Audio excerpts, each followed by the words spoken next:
It is the C3 podcast. It's Tuesday night. It's 10 o'clock. The Panthers have once again lost. They have fallen again.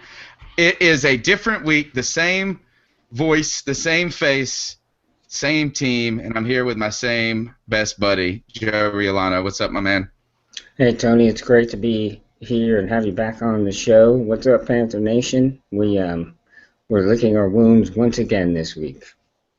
That's right. You know what? I enjoyed the bye so much that I took a vacation and had a happy turkey day, and now, once again, back to normal. I'd also like to say hello to our guest tonight, Jason Oppel from CarolinaProFootball.com. They do outstanding work over there. You got to check them out.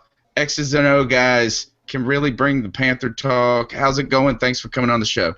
Great, man. It's great to be among friends again, even though, maybe circumstances are less than ideal. But I suppose the consolation prize was everyone ate a lot of turkey and was in a little bit more of a tolerant mood. That's true. It's like the Panthers' dinner for every night of this season has been turkey, and the tryptophan has just been in there. So let's get cracking and jump right into it, fellas. Big day. I titled the show, well, it's not a big day. Who even cares, really? This is the sad part of all of this, is that I titled the show, Cason Closed, Evaluating for 2014. Today, Antoine Cason was cut to in the midst of just another cruddy week. We go to Minnesota, and really from the first series, it felt like it was over. I mean, I don't know if there was one point in that game where I felt like the Panthers had even gotten off the airplane. And they run the ball essentially two times with no gain. 3rd and 8, no conversion, punt the ball into the wind. It doesn't even cross the 50, and boy, it was just downhill from there. Joey, how bad is it? Is it worse in Carolina than that weather was? Oh yeah, for sure. It's considerably worse in Carolina than the weather. We are frankly just not good at anything, and even the best, arguably one of the best players on the team, our punter, Nortman, had a difficult day. Now, not all of it may be his fault necessarily, but that just goes to show you the type of season we're having. When we had those 2 punts blocked and returned for touchdowns, I've been watching football a very long time, the better part of 40-something years, and I don't think I've ever seen a game where 2 punts were blocked and returned for touchdowns in the same game. And that just tells you I can't remember it. The kind of team that we have, the way this year's gone. All right, well, tomorrow is a special day. It's Joey's birthday, and for his birthday, they gave you the one thing you had never seen in football other than a Panthers Super Bowl or a Panthers back-to-back winning season. They also gave you 2 punts for touchdown returns in a special teams debacle. It looked terrible. Jason, you guys do a lot of film work. You do a lot of play, this was a stunt, you guys really break down what real football is. From like a classroom level. What the hell is going on the board? Are they not using X's and O's? Are they using like omegas and lambda chi's or something? I can only imagine what Ron Rivera was saying in those meeting rooms. I'm sure it was Jim Moore Jr. where the football or playoffs or whatever, pick your favorite coaching tirade, and I'm sure he was there. But to me, and from what we've seen week in and week out, is the defense. They're playing well enough for us to win, and you have to understand that it is all a jigsaw puzzle and all kind of fits together. So when the offense isn't playing well, obviously that puts a lot more pressure on your defense. And obviously when you listen to Dave Gettleman, and his philosophy is, hey, big men give you an opportunity to compete. They give you a chance to win. Well, when you don't have that, then the inverse is clear. And I'm speaking specifically about the offensive line. And some of that is talent, and some of that we found is really talent evaluation and sort of self-inflicted things that are going on the defensive line. I mean, if you look at the most successful drives that the Panthers have had this year, that magical fourth quarter that Cam had the week before the bye, if you look at some of the nicer drives that we've had, you notice one thing's in common, and that's they have a certain combination of offensive linemen in there, and it all starts with Chris Scott, in my opinion, of all people. Wow. When you have what a sad day this is. Well, when you have Chris Scott in there, and when you have Andrew Norwell, who has been awesome, he's just been killing it, and no one's really saying too much about him. He's been a favorite of mine, since the first game he started. But when you see those guys are in, the Panthers do well, and you hear Ron Rivera talk about, well, we have a good offensive line rotation. And then in the same breath, you'll hear him talk about, well, we don't have any consistency in our offensive line. We don't have, we're starting this guy, we're starting that guy. To me, you have the guys on your offensive line right now that can play well enough to give Cam a chance, to give this running game a chance. And I don't know who's responsible for rotating these guys in and out. I don't know who's responsible for cutting Chris Scott, but to me, far and away, right now, he's our best bet at guard. And if you don't have that up front, you can't evaluate anyone or anything on that offense, to my mind. All these talks about Cam Newton, etc. I mean, he's the same guy who started the season, red hot when he had a decent offensive line. So now all of a sudden he can't play. I don't get that. I don't get that at all. Jason, you're saying that you like the combination of Norwell and Scott over Silatolu and Turner? Absolutely. I mean, if you look at Silatolu, he has played, and he has been injured, so I'm gonna, let's factor that in. But he has played extremely poorly. I've seen him get blown off the ball, make mistake after mistake. Try Turner. To me, he just needs to spend a season, an off-season in the NFL conditioning program, because he gets bull rushed a lot. You see him get blown off the ball. He's a rookie. Let's be fair. And, he doesn't have, on that right tackle, he doesn't have someone to anchor him. Right. It's, the talent is really bad out there. Let's be honest. I wanted to ask you. Obviously, you're talking about Chris Scott being the save of this great player. I'm not saying that he's a great player, but what I'm saying is that he's good enough to give the Panthers a chance on that right-hand side of the line. When they have a legitimate dudes on both sides of him, you know what I'm saying? That's the way Bell is too. Byron Bell would be that way if he was playing guard. He's like decent, but he's out of position. So I think that, I don't know. I mean, it's kind of hard. I understand what you're saying with Scott. Like, he's played the best out of the worst. But, God, that's a sad day. Joe, you wanted to ask him another question on it because I got something to say about Trey Turner. Yeah, I wanted to ask you what you thought about Remmers and how his performance was this past week. In my humble opinion, I thought he played fairly well. I won't say he played good or well, but I thought he did a decent job. He had moments anyway. Well, I haven't had a chance to go back and look at the coach's film of this game just because it became available this evening. But I see. I mean, if you just watching the game, and like I said, you can't really watch everyone all at once, but he started the game off pretty shaky in my mind, and then he sort of faded the background for me, which is probably a good thing.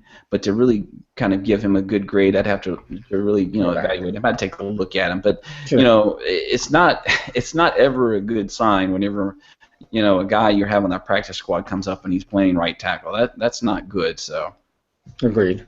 And don't get me wrong, I don't think Chris Scott is a savior, but I think he's good enough to keep Cam from getting killed and keep our running backs from getting killed. And if you have that, maybe you can get a little something going. I mean, like I said, that fourth quarter, those last three drives, just before the bye, Chris Scott was in there each and every time, and we scored on virtually every possession. So I don't know why they're rotating these guys in and out. To me, it doesn't make sense when you're crying about consistency. It really, I don't get it. Right. All right, so here this is all I want to say about Trey Turner, really, and kind of move on from him, because I think it has less to do with him than the plan behind it, is that the idea that a kid that's played 1 year in college, maybe 2, he came out as early as you could possibly come out. He was graded as one of those high talents, but the idea, it's not like he was graded. He was projected to be a first-round pick at some point. Not he was a first-round pick when we got him. Obviously, we got him in the 3rd. The idea that we needed him to play such a large role only once again plays out another theme in this whole season, where we have asked people to do beyond their capability of what's really reasonable for either what we're paying them or what. Byron Bell is not a bad football player. A lot of these guys aren't bad football players, but to ask them to be starters at really high-level positions and carry so much of the weight, and for instance, with Trey Turner early in his rookie season, then you're asking the same out of Ben Wickery. We blame that we're doing so poorly on him because he's been injured. It's just on and on, this story of guys that are asked to do too much. How is this worse than anybody could have conceived with that step back notion? And how bad is the plan? And I'll turn that to you over first, Joe. Well, I think we've talked about this before, and I still can't wrap my mind around the fact that one of our talent evaluators would go to management, would go to the coaching staff and say, I think Byron Bell is good enough to play left tackle in the NFL. Or, I think Cason is good enough to play cornerback in the NFL. And keep their jobs and get paid for it. I think the guys who went to the coaches in front office and said this should turn in their salaries, because it was terrible. That would be Dave Gettleman. It was terrible, right? And I know, look, I look back at this and I see this as being a throwaway year. If you look back at the beginning of the season, we had such high hopes, and we were expecting, oh, well, this group of receivers is better than, the ones we had the year before.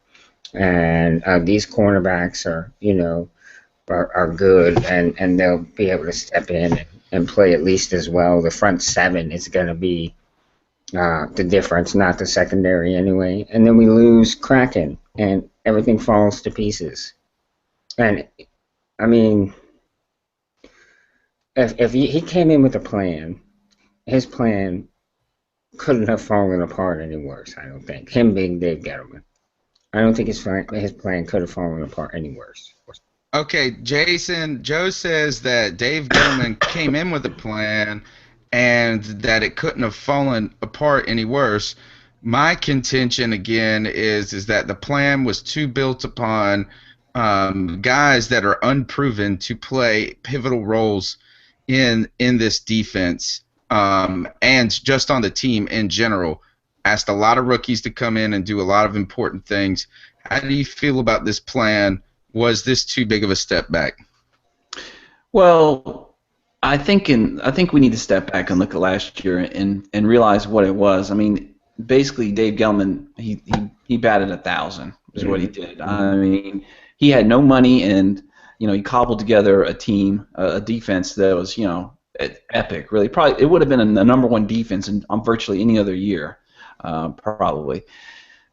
Seattle was just unbelievable. But I think what really hurt us was, this secondary was never meant to be, pull the front of the defense, because really where it all fell apart was when Ray Rice was in the elevator, with Janice Rice. Really, that's what really everything fell apart, because this team is designed, and Dave Gettleman has that philosophy of you get a bunch of pass rushers and you don't give the quarterback time to survey the field. Those cornerbacks don't have to hold for very long. Right. And I think Joey is absolutely right. It really is a confluence of factors and sort of everything kind of going wrong. And I'll be honest with you, I give Sean McDermott a lot of credit because, his best pass rushers have been hurt or injured most of the year or gone. And he sort of managed to piece together a defense that's really good enough to win with if you have a competent offense. So to me, the unsung story here is Sean McDermott. I mean, he's doing a great job with what he has, in my opinion. They didn't start off the season with this plan, but he sort of adjusted on the fly. And I wish Mike Shula would do a little more of that, to be honest with you. All right, you're listening to the C3 podcast. You can find us every Tuesday night on CarolinaCatChronicles.com. You can download it on iTunes or Stitcher, and be sure to join in the Panther conversation, or whatever we call this dismal, bleak discussion we've had over and over and over, by tweeting us with the hashtag C3. I'd like to thank everybody that is tuned in right now, and we really appreciate it. We've been doing a lot lately and got a lot of fan response, so I'm happy about that. Moving on with this, I want to talk about with a specific guy. I guess if there was really, to me, one thing that was important, or I think that I saw good out of this game, was Jonathan Stewart in many ways. Really showed us why Jonathan Stewart is still on the roster, other than you can't cut him because he costs so much.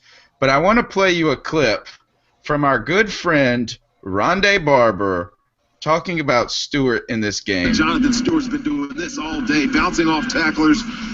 Love the way he runs. His pad level is always low. Need to get him more involved in their offense. So I don't know if they'll have the ability to do that down.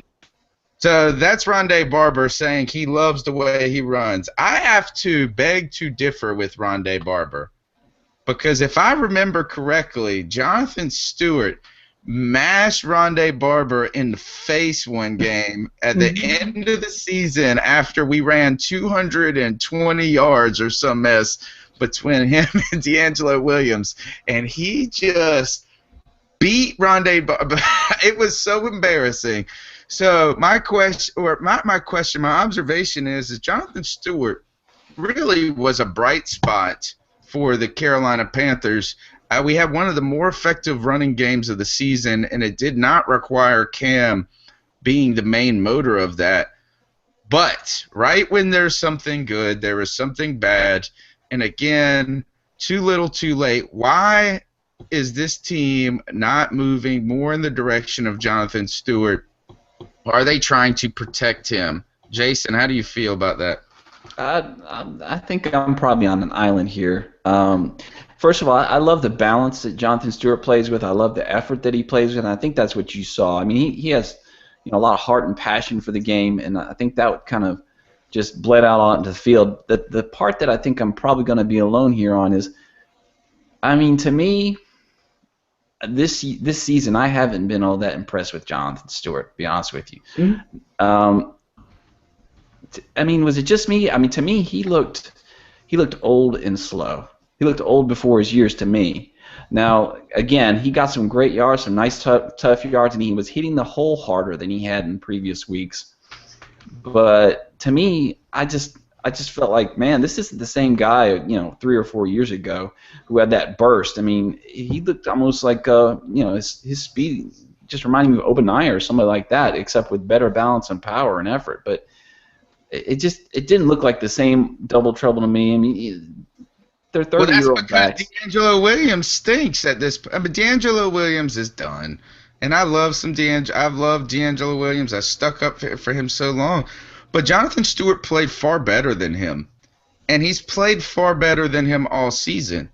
And the only thing, and this has been, and the only thing is Jonathan Stewart has not been healthy for the past, but he really, if you go back and look at it, man, he got us yards on the ground in that game, and I feel like D'Angelo is not. And in the past, D'Angelo Williams would always break a 70-yard touchdown run when everybody was starting to doubt on him being effective. And we haven't seen him come close to breaking a 5-yard run, let alone a 70-yard run. Joe, how do you feel? Is Jason on the island, or are you on the island with him? Well, I am circling the island. Circling it on a John boat. I'm not sure he wants to step foot yet. On a Joe boat. The reason I say that is because I think up to this game, I would have agreed with you, Jason, in the fact that Stewart just didn't look like his normal self. I think, I don't know if it's because he was not scared, but he was hesitant because of the knee injury or the ankle or whatever, was bothering him.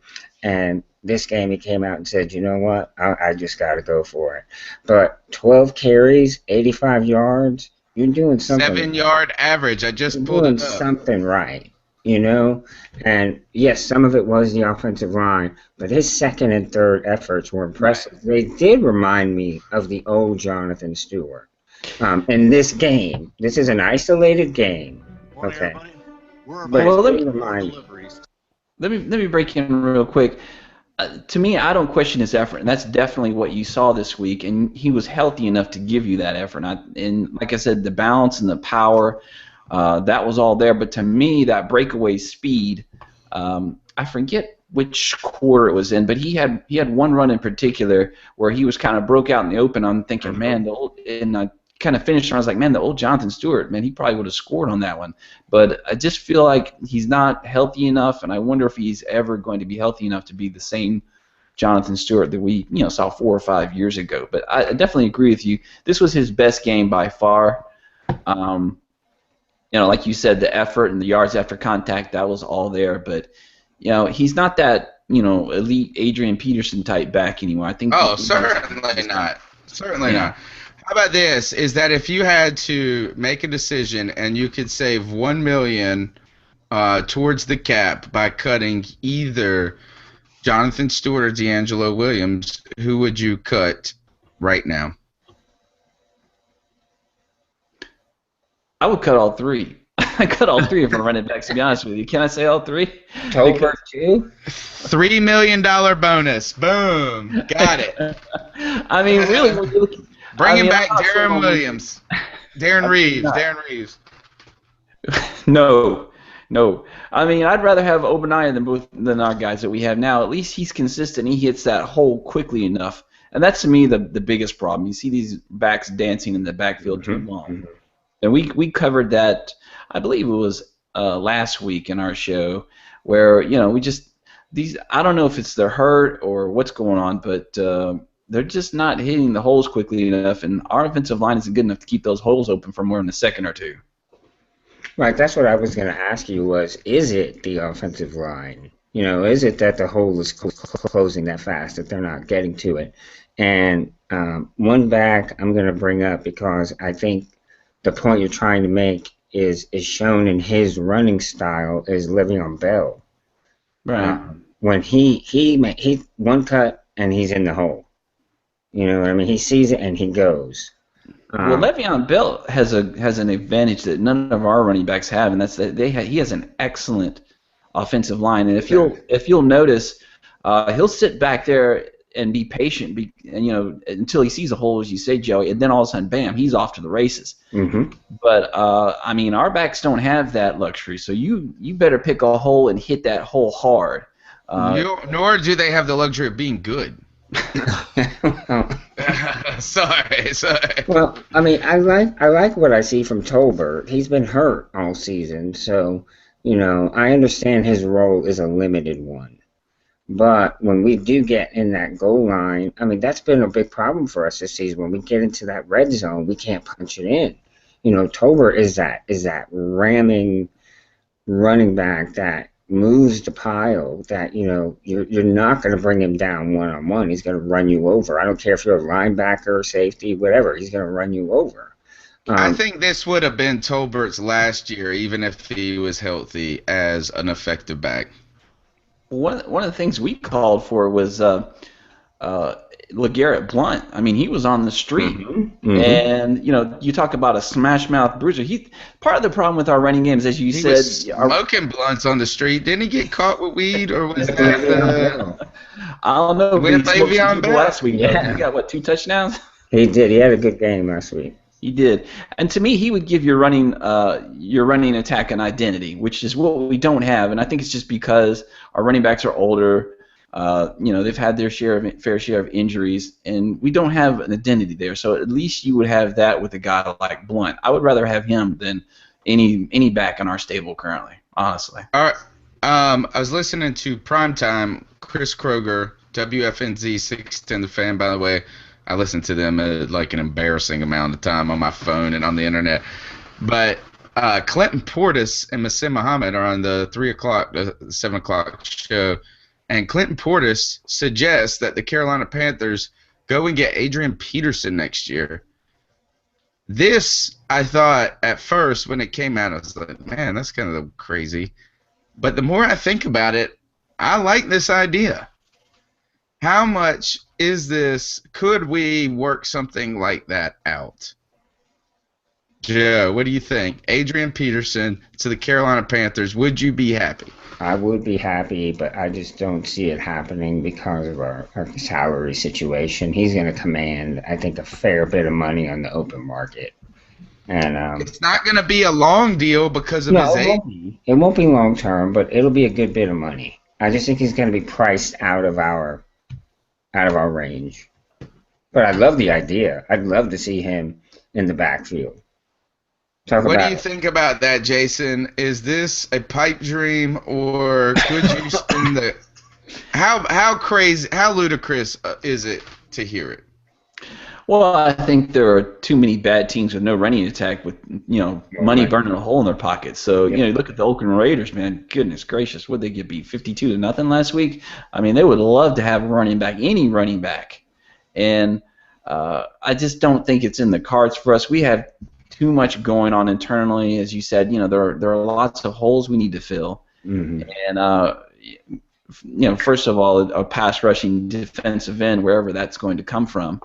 So to me, it's just not. It's a great thing to think about and think, wow, Cam Newton, Adrian Peterson in the same backfield. That's crazy, but I just don't see how we could pull that off. It would be committing too much money to one position when we need help all over the field. We had no problem doing it for Jonathan. All these other guys, it really wouldn't be that much more of a difference, especially with Greg Hardy's salary just consuming so much of the payroll at $13 million. When they signed these deals, we weren't in the situation. But now that they're 4 and 5 years into their deals, look at the situation it's got us in, and that's what I think Gettleman is trying to get out of and avoid. The only thing I like about it is that Adrian Peterson has played on a team that is no good, and it's very clear. It's very clear, though, that he could be such a difference maker on our offense because there are some really, I think, proven parts in Cam Newton. The best quarterback that he would have played with, even beyond Brett Favre in his year in Minnesota. And then you got Benjamin, and then maybe you could add something in the draft. I think that all of a sudden you put that into there, you add a left tackle or something in the draft, and man, he doesn't even need an offensive line. He can just run without it. He's the only guy that can. I don't know if he would go to somewhere like Oakland. I do think it's a little crazy and zany, but man, I was like, gosh, that would be awesome. He is also very old. Yeah, that would be fantastic. And there are, I think you even got to look at the Cowboys. Peterson is a Texas guy. Jerry But Jones. they got DeMarco Murray. I know, it doesn't matter. He would bring Peterson in, and they would split carries just like D'Angelo Williams and Stewart. You got to remember that. They've even had conversations about, I say they, Jerry Jones and Adrian Peterson. He said, we're going to get you into Dallas one day. So this could be an opportunity. But yes, there are just too many teams that have much more money than us and that would throw a ton of dough at Peterson to come to their organization. Okay, well, let's go back. Though. Speaking of the offense and all of this, Ron Rivera was asked this in the press conference this past Monday about Cam Newton. Because you say it's difficult to judge, do you guys still feel like he's a quarterback of the future here? I believe so. I believe he's our quarterback. Now, if I'm Cam Newton, I've taken a lot of shit for Ron Rivera. I have played the mega part this season. I was on great behavior last season. I think he's really done better than anybody could have asked him to do this season in the way he's handled the media. Does Ron Rivera get negative cool points for this, for not being more emphatic?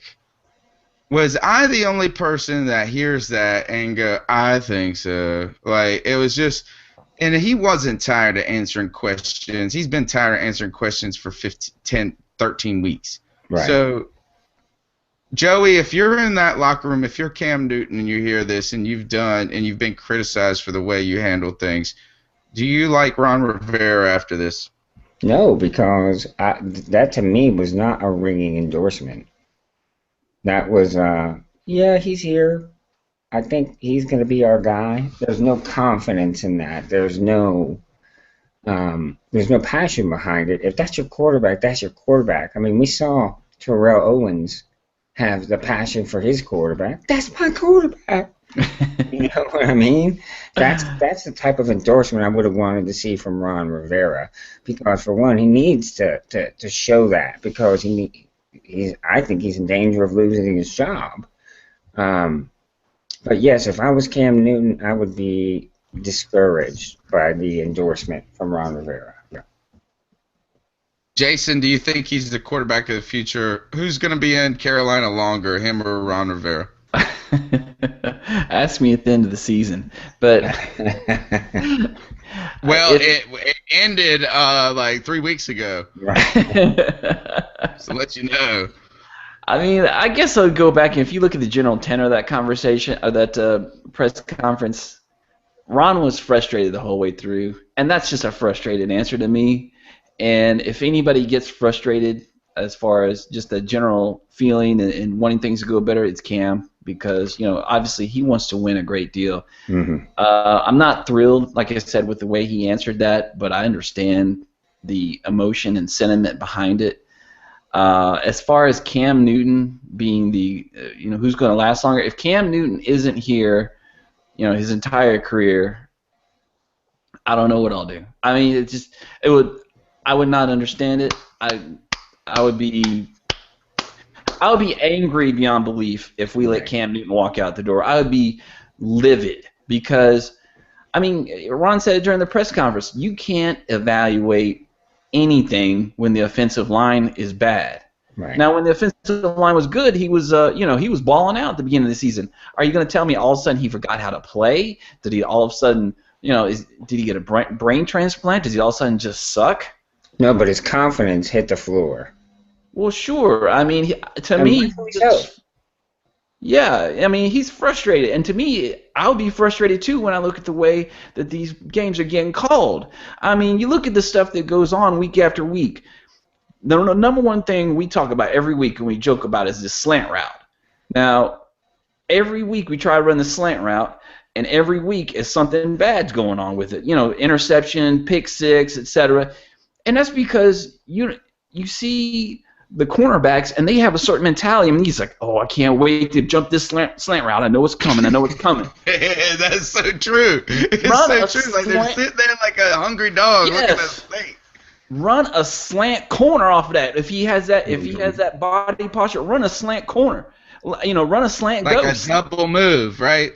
Yes, I mean, the game is chess. I mean, the game is chess, man. It's not checkers. I mean, I don't even feel like he's even. Sure. I don't understand. Yes, I don't understand. It's almost like it's a paint by numbers offense, and I've said this a number of times. he just sort of, he just kind of goes from place to place, and some weeks he can't even stay inside the lines. And I hate to be negative about this, and hate to be negative. Why? It's time to be negative.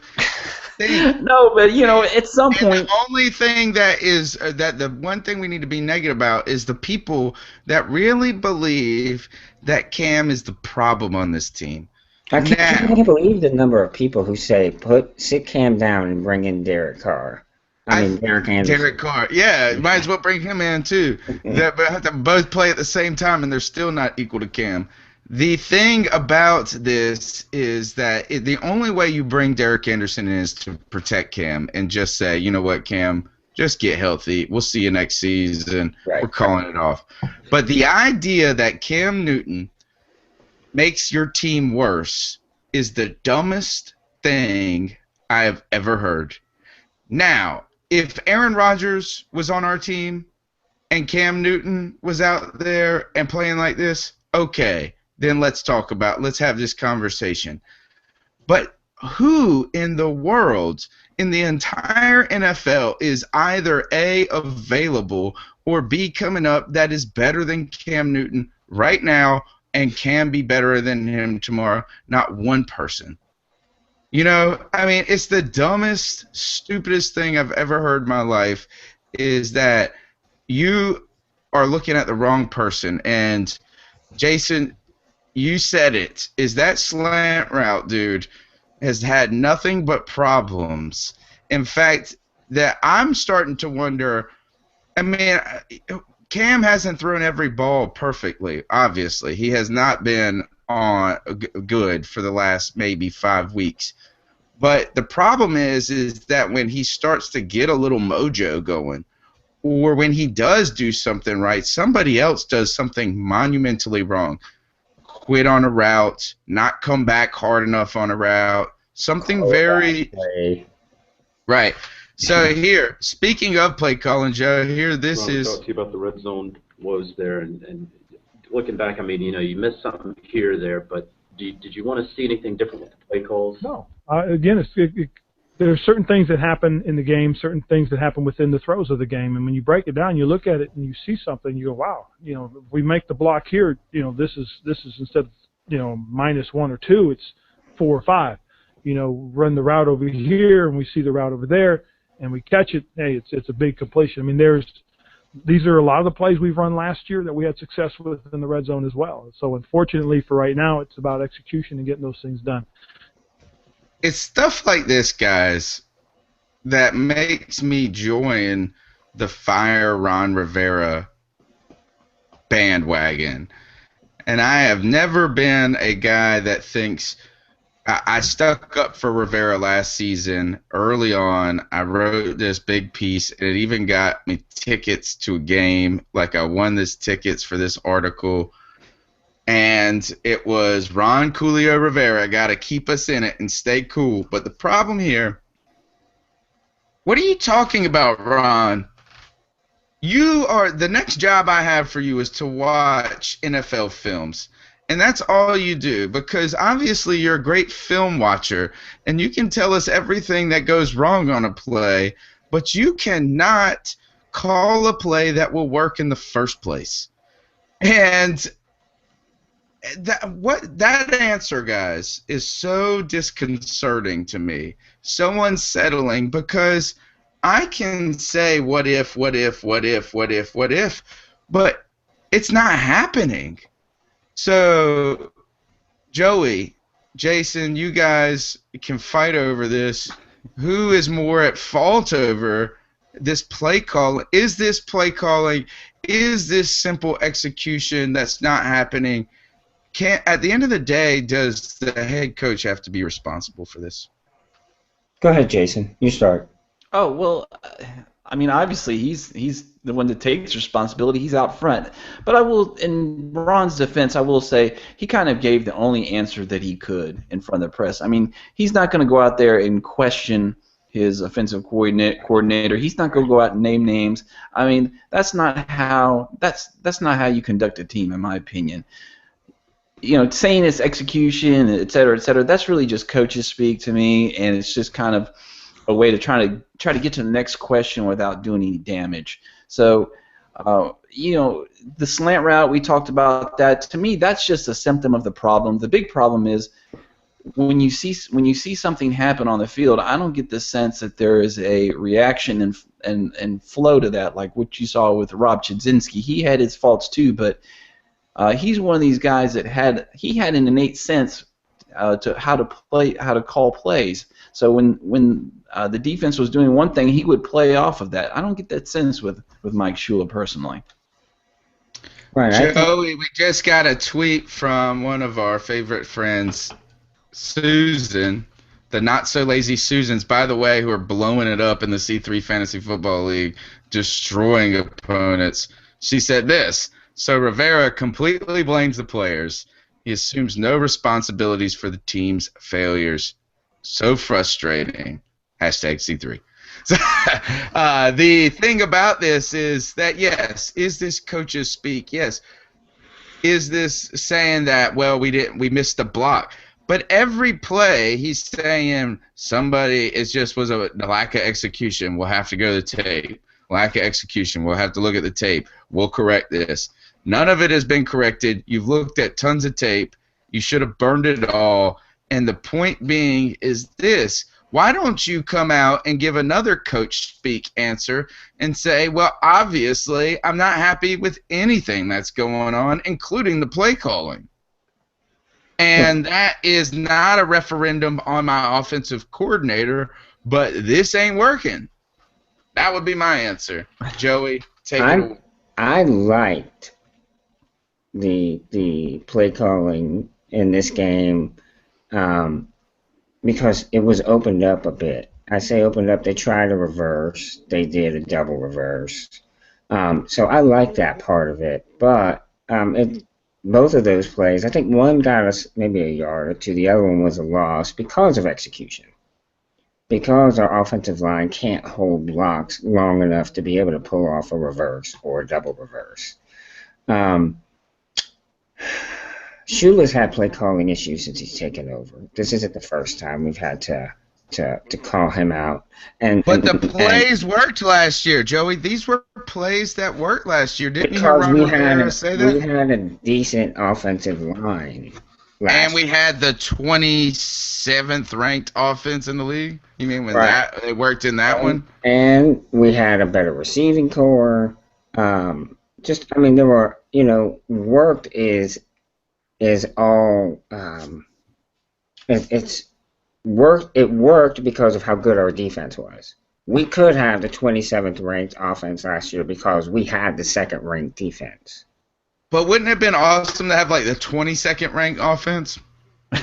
Yeah, or what about the 16th? Imagine if we had the 16th ranked offense. Can I remind you that Chudzinski and people that so disliked him, i.e. D'Angelo Williams, is that he had 2 top 10 offenses with garbage ass players too.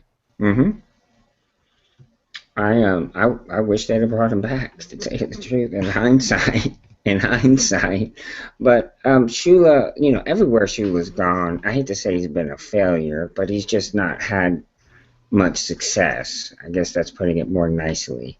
And that's continued here. And if Rivera does happen to stay for whatever reason, I don't think there's any doubt that Shula has to go. We have to bring someone in that. It's better to he doesn't make adjustments well.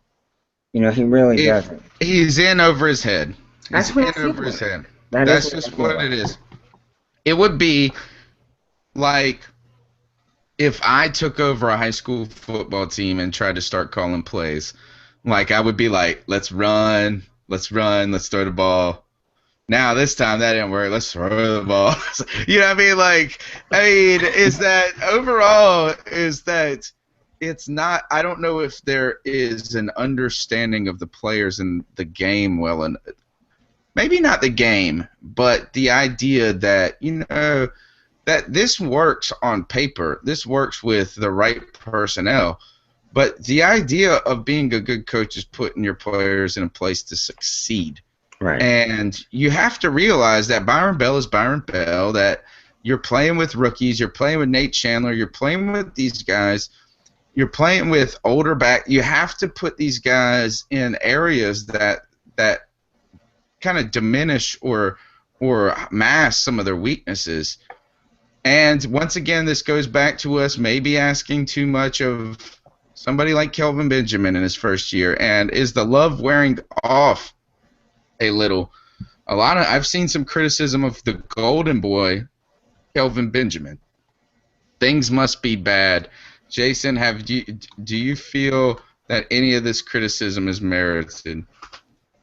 Well, I think Kelvin Benjamin has been everything you would hoped he could be this season. I mean, you expected him to have drops coming in. You expected him to have lapses. Number one, that's kind of his game. Number two, he's a rookie. To me, he reminds me quite a bit of Terrell Owens in that respect, and you saw a lot of that with Owens his first couple of years in the league. And he continued to drop balls, but he also made huge plays, and that's really what counts in my opinion. And just going back real quick, I think you made an excellent point when you said you talked about the different personnel we had, and to me, a statement like, "Well, we ran these plays last year and they worked." Well, yeah, but that was last year. I mean, you do have a different set of personnel, and you have a different set of strengths. I mean, we're sitting here talking about, we have all these terrible players.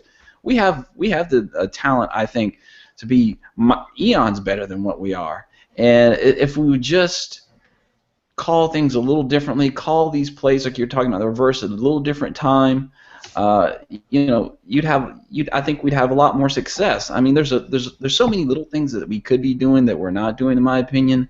Every week that it all adds up in my opinion, and to say that it worked last year, that to me that's a big part of the problem when you say something like that, because it's a different game every year. Ask any head coach. You can't just rest on your laurels and say, well, we'll just do the same thing. Well, guess what? There's other guys on the other side of the ball watching all your tape from last year, and they have all the offseason to prepare, and they're going to be ready for it, every bit of it. The idea that okay, so back to the name of the show, because then we got our last two segments we got to jump into as well, and that is the title of the show is Cason Closed, and Antoine Cason, a guy that was I think he was a first-round draft pick, 27th or something like that. Okay, and goes into San Diego, knows Rivera from there. Went to the Cardinals, who had a remarkably good secondary, big time. I mean, obviously they got Patrick Peterson. I believe they got another higher draft pick or another big name. So it's kind of understandable that he wouldn't get a lot of playing time. He's the one that returned a touchdown against Cam on a fumble last year. And Antoine Cason was cut today. Now, in Ron Rivera's press conferences this week, he said, I'm not quitting on this. We still have 4 games. We're going to let the chips fall as they may. Is the Antoine Cason cut symbolic that the Carolina Panthers are moving on to next year? And this is why I believe it is that the secondary stinks. It hasn't been good. Josh Norman, by the way, is good, even though he can't we can't really just crown him just yet. But I think what it's showing us is that if our secondary is thin and not good, you don't have to necessarily cut the guy. You could bench him, like you could bench Deku and bring guys in. But I think when they brought in Carrington Bynum, and I think this is talent evaluation. Joey, is that what the rest of this season is just evaluating for next year? I sure hope so, and I think it should be. I think at this point, you have to see what you're going to keep from this roster.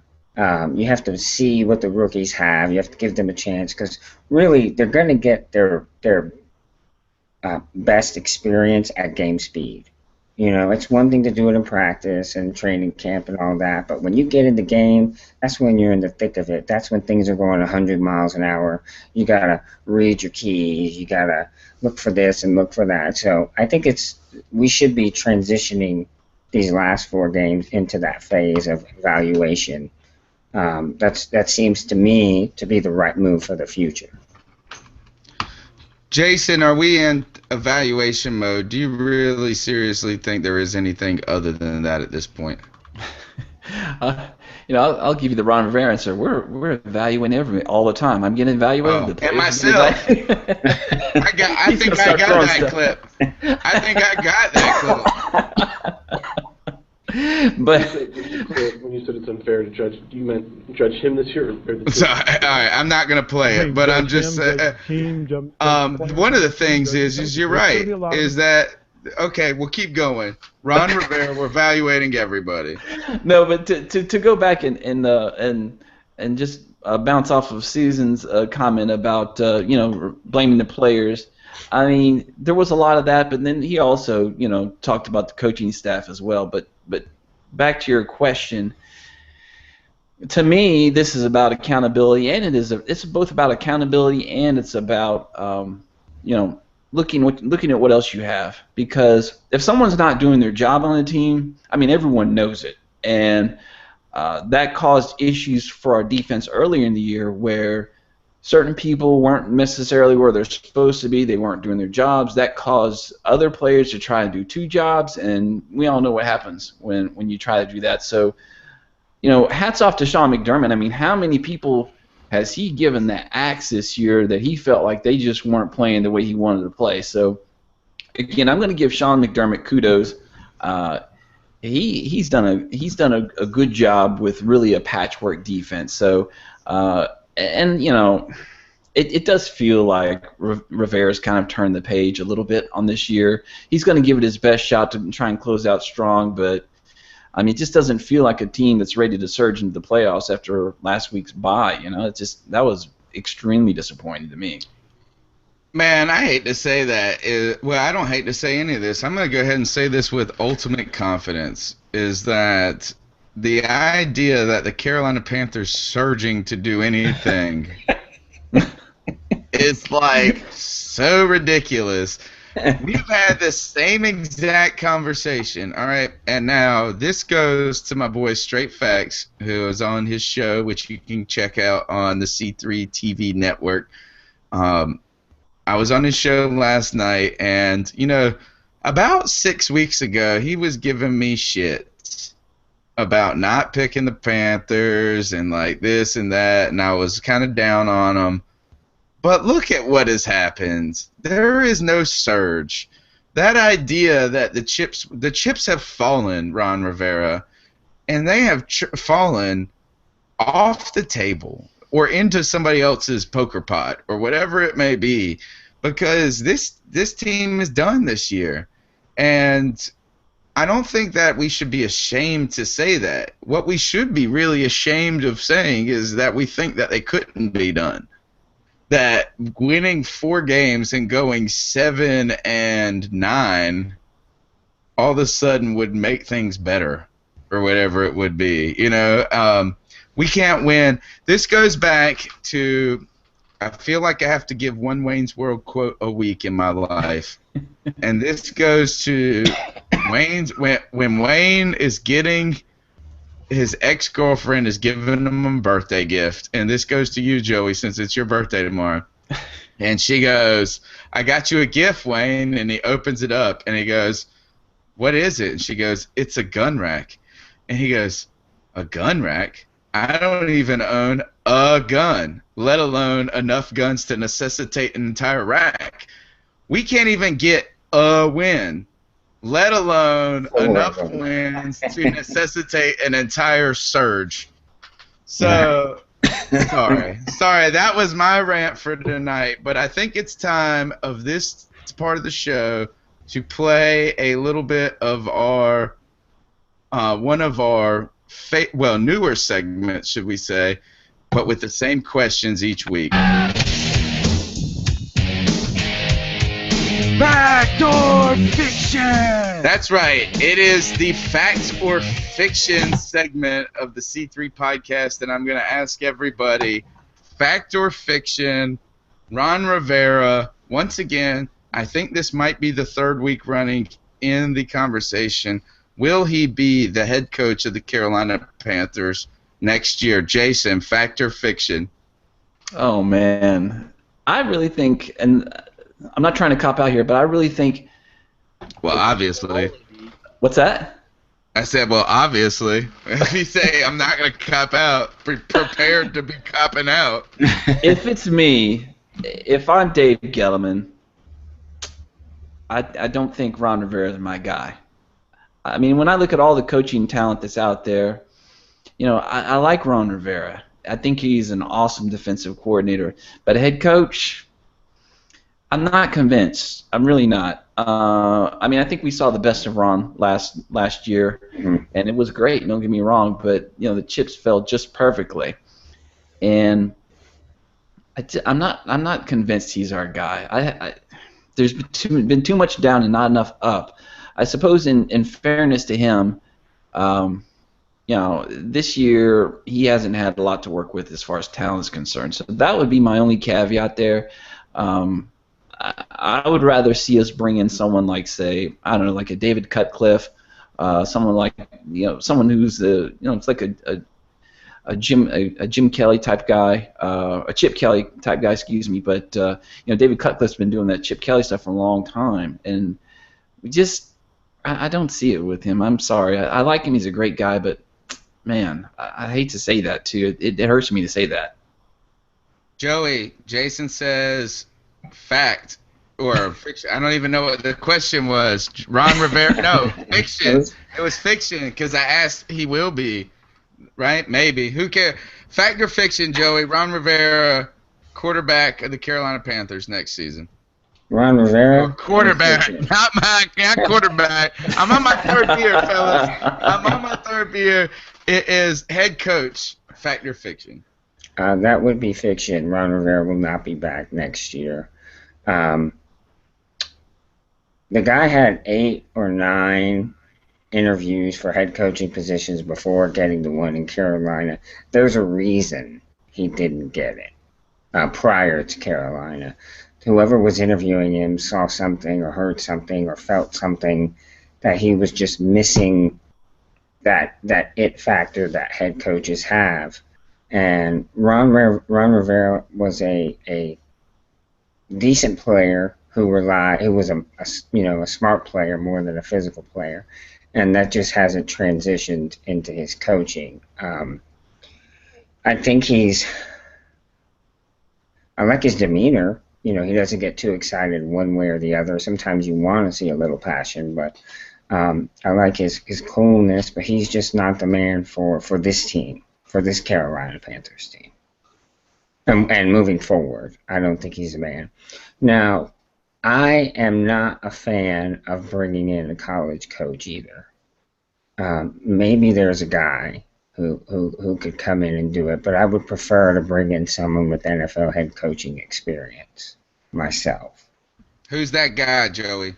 In a perfect world, I'd love Bill Cowher to come to Carolina. I don't think that's going to happen. But we've been saying that for like 7 years. Right. If I could have my choice, that's who I would want to come in. I like his coaching style, and I think his coaching style would fit what the Carolina Panthers organization has been for most of its existence: run the ball, play defense. But that's all right.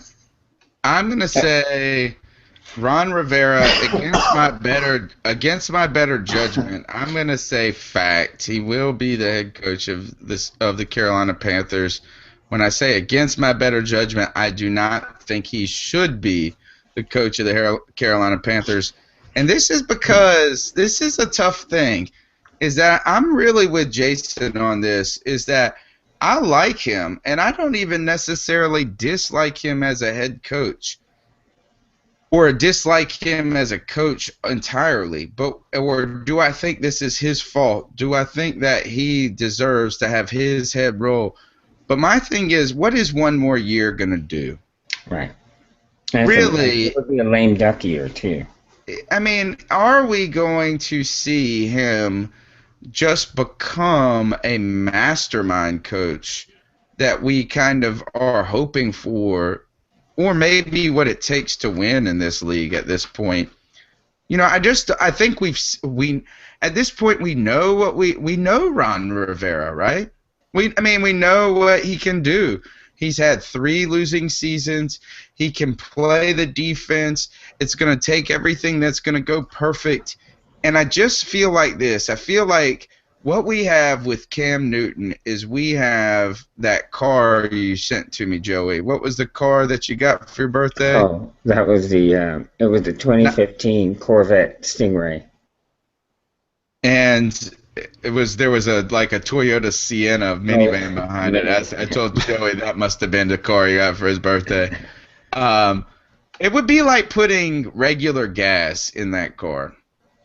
That's what I feel like Ron Rivera is when you've got somebody like Cam Newton. Now, why do I say fact? Because I don't know if Dave Gettleman can take another year of – if he fires Ron Rivera, that's got to make him look really bad. Like, I hung this dude out to dry and didn't give him squat, and then I fired him.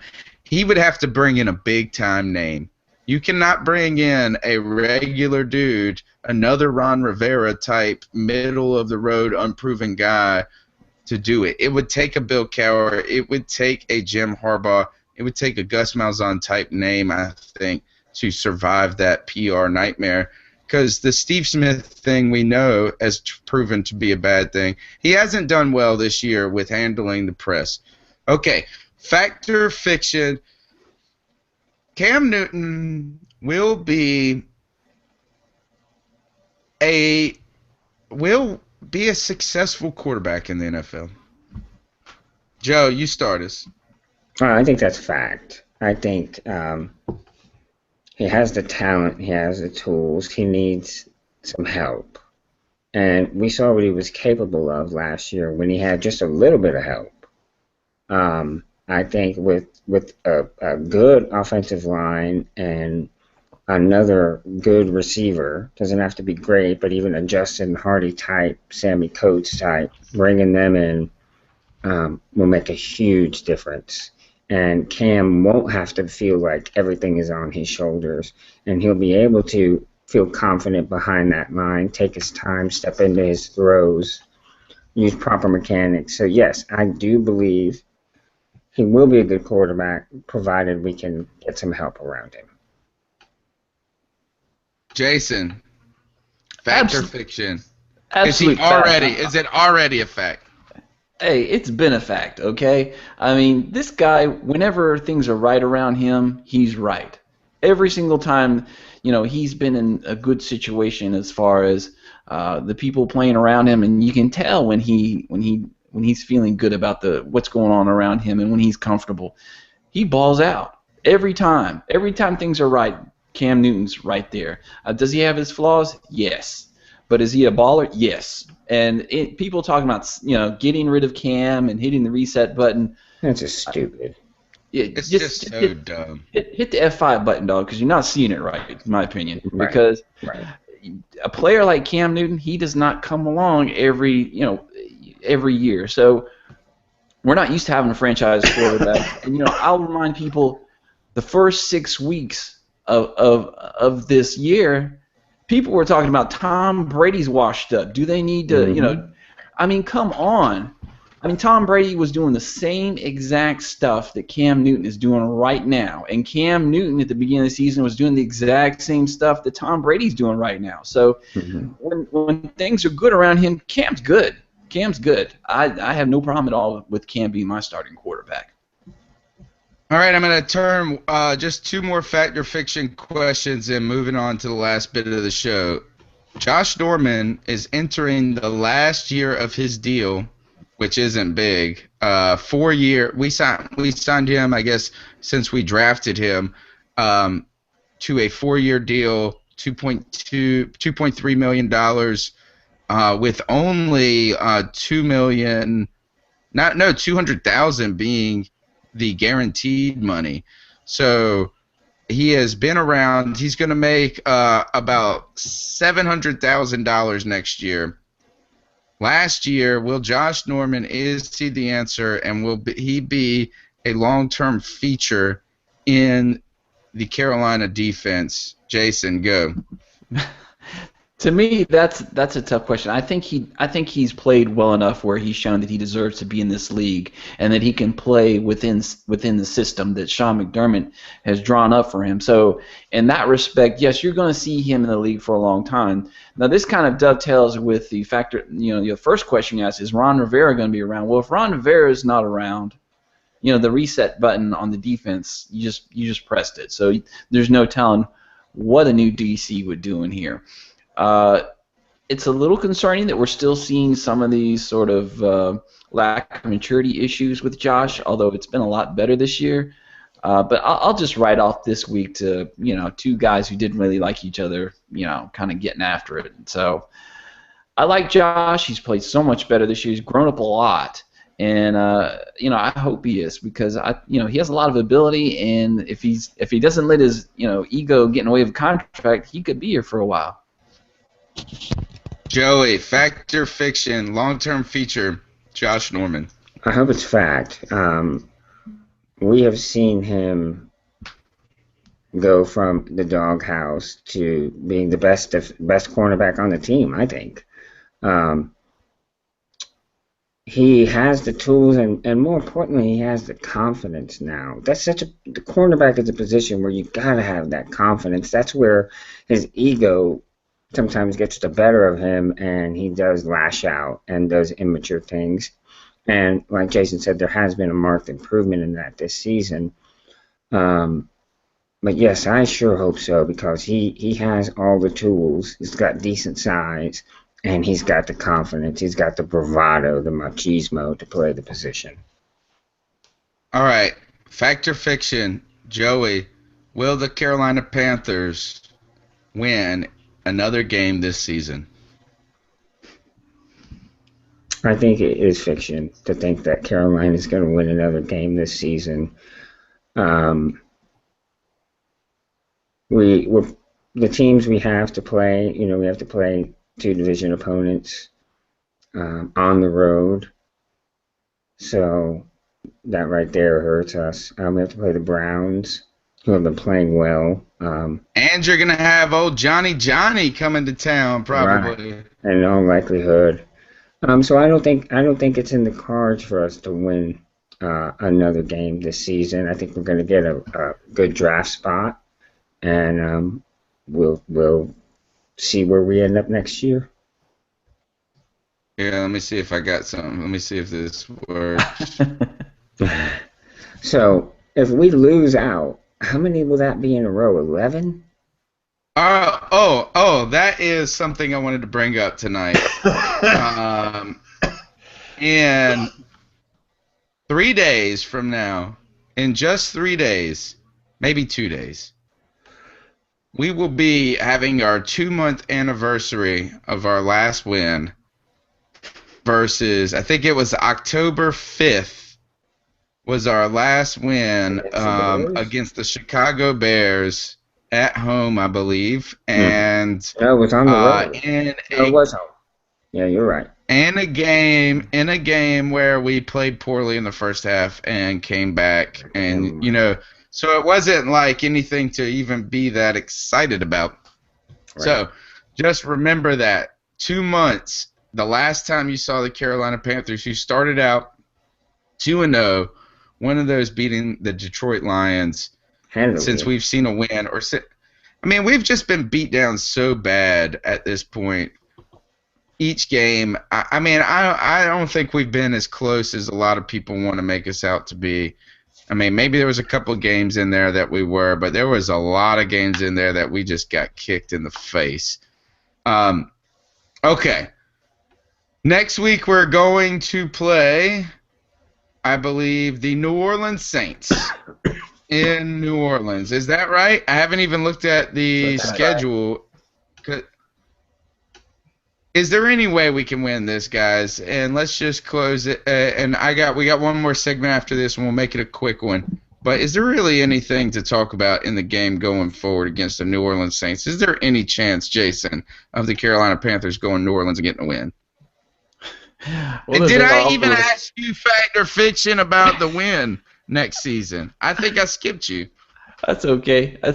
I'll just go ahead and say I'll answer real quick. I think it's a fact that we'll win one game.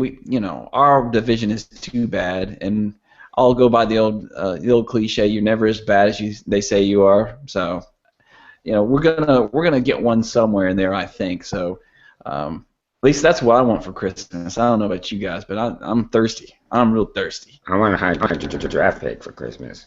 Are you gonna get that regardless? I don't see a win coming. So, okay, well then, will that win be New Orleans? And that is a no. I'm not going to say it's impossible, but that's a really tough road to hoe when you look at the way New Orleans is playing.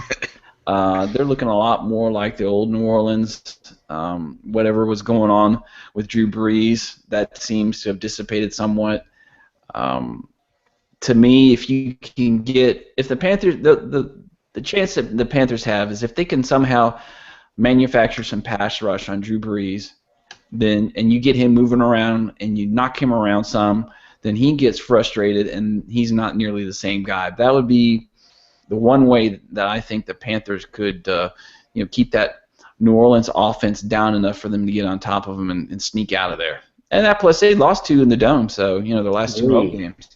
3 in a row. Yeah, so there's a sliver of hope, but that's the problem is they didn't play the Carolina Panthers in there. Any of those 3 games. And that's where I'm going to say I'm with Joey. I'm in fiction. Carolina Panthers will not win another game this season, even against Tampa Bay, and that breaks my heart. I think if there is a game, that's the one.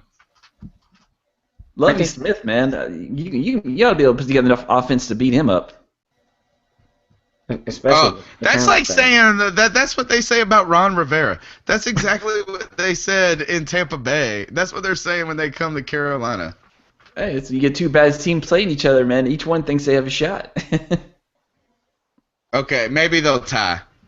A tie? Oh, that would be the worst. I can't take another tie. We couldn't even. We tied the bye. We didn't even get a win in the bye. We tied the bye.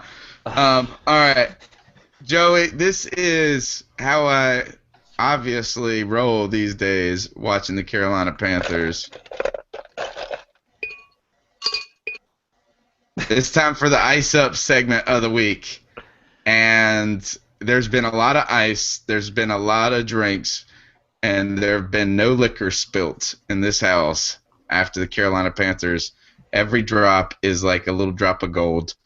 Ice Up picks of the week. I'm going to go first since I put you guys on the spot all day, every day, since I've been asking you all the questions. I'm going to say this. My Ice Up pick of the week, fellas, goes outside of the Carolina Panthers because I'm sick of them. And I'm not going to spill any more ice or drop any more cubes over them. This is my Ice Up pick of the week goes to the New York Giants, who were up 21-0 against the Jacksonville Jaguars, and then they lost 25-24.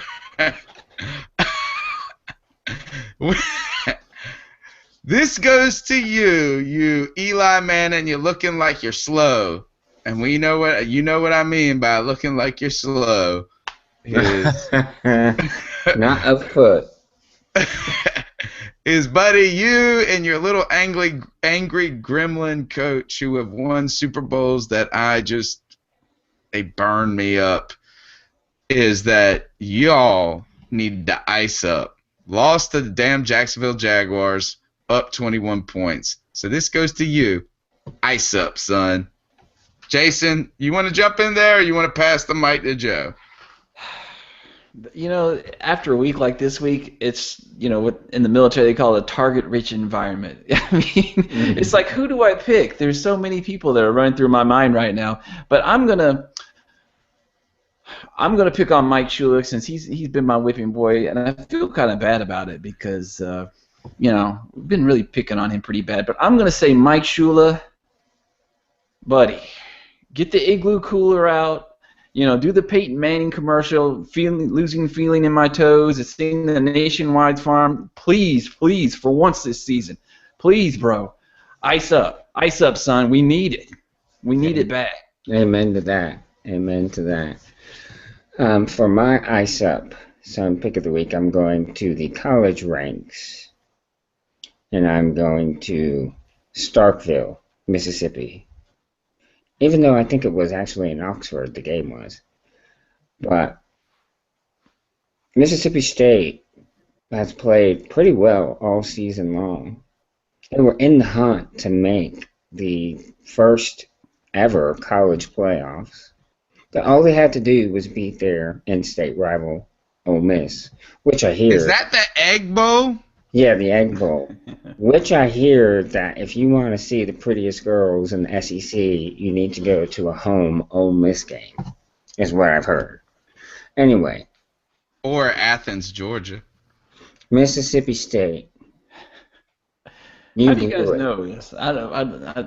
You had such an opportunity to really make a huge statement for your university, for your coach, for your team, for your quarterback who was in the Heisman, at least he was being mentioned in the Heisman, and you dropped the ball. You laid an egg in the Egg Bowl.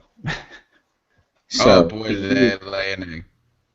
I say, ice up, Mississippi State. Ice up, Mississippi State. Speaking of, did you hear that UAB closed their football program? No way. They terminated it. They closed it. They said nobody, because they can't, really, I think this, I'm pretty sure today I heard on the radio that this college quit their college football program. I give them a little a pat on the back for that because I think sometimes it might be overrated for certain schools. This is the C3 podcast, CarolinaCatChronicles.com. I want to thank everybody for coming on tonight to the show. Jason, tell our listeners, because we've got a good bunch tonight, and there will be more coming throughout the week. Tell them how they can get after you. Sure. Thanks for having me on, Joe. It's always a great time to be with you guys and Panther Nation. You can head on over to CarolinaProFootball.com, and from there you can subscribe to our podcast. It's weekly, just like the C3, and we also have a little pregame preview that we do every week to sort of give you a little primer. And on the right-hand side of the site there, all the social media, all the ways to subscribe to the show. And again, thanks again. I had a great time. Hopefully it wasn't too negative this week. I generally try to stay positive, but man, it's awful tough after the past few weeks we've had Panther Nation. So I'm going to purge and get this out of my system, and next week I'm going to come back positive no matter what. Wow, that's funny because, Joey, I'm pretty positive that we suck. We suck again. Joey, enjoy the suck. How they can find you. You find me. And happy birthday, bro! Happy birthday, man! Absolutely. I appreciate it. You can find me on Twitter at Joe Riolano. It's been a long year. Last year we were 12-5, and it just felt like the season flew by, or 12-4, excuse me. It just went by so fast. It was a blur. But this year, it just feels like it has dragged on and on and on. And it's made me appreciate those winning seasons because it's just, you're in such a better mood. I hate coming home from, we do a Carolina Panthers fan club here in Charleston, South Carolina, where I live. And I hate coming home because I'm so depressed. And, I have a family. I bet you hate going to it. Well, the people there are real cool and we have a good time. But yeah, coming home, it's the worst because it's just loss after loss. And anyway, if you are in Charleston, please come out and join us.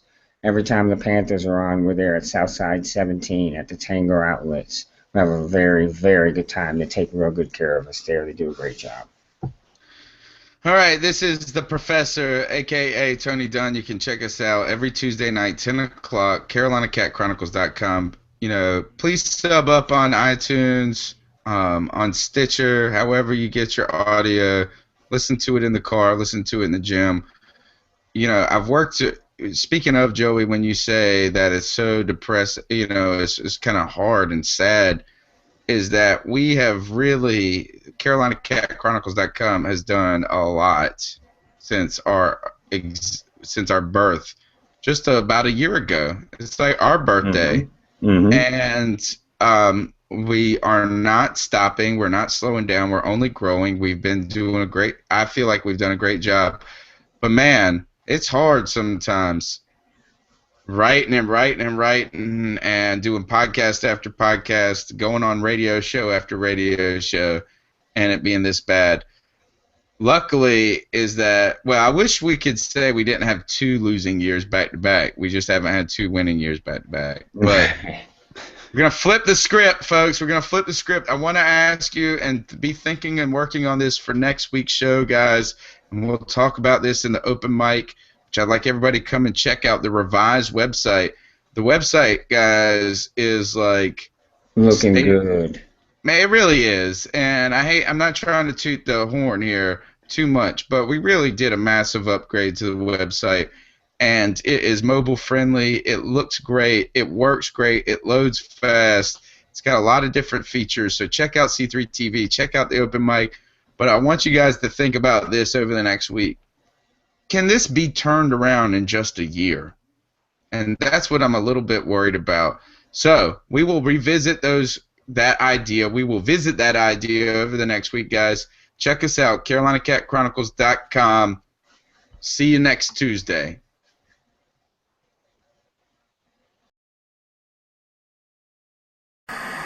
You're watching the C3 Network.